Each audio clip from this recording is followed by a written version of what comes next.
দেখো, মেরু ভাল্লুকের কাছে সিল মাছ সব থেকে পছন্দের শিকার। এর প্রধান কারণ হলো একটি পূর্ণবয়স্ক সিলের শরীরের ওজনের প্রায় 30% থাকে চর্বি। এই প্রচুর পরিমাণ চর্বি ও শক্তি একটি ভাল্লুককে বরফের রাজ্যে একটানা 15 দিন না খেয়ে বেঁচে থাকতে সাহায্য করে। কিন্তু সিল শিকার করা মোটেও সহজ নয়। ভাল্লুকদের শিকারের সাফল্যের হার মাত্র 10 থেকে 20%।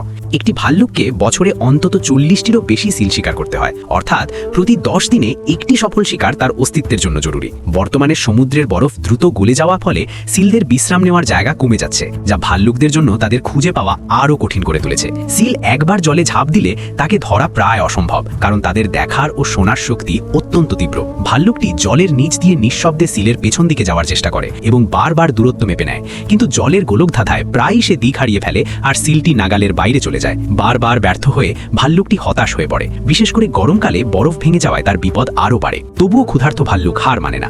অবশেষে বাতাসের সঠিক দিক বুঝে নিঃশব্দে এগিয়ে গিয়ে সে একটি সিলকে কবজা করে ফেলে। মাসের পর মাস অপেক্ষার পর পাওয়া এই শিকার তার জীবন বাঁচিয়ে রাখে। তবে আসন্ন গ্রীষ্মের দিনগুলো তার এই টিকে থাকার লড়াইকে আবারও কঠিন করে তুলবে। মেরু ভাল্লুকের এই সংগ্রাম ও টিকে থাকার এই লড়াইয়ের জন্য লাইক করো।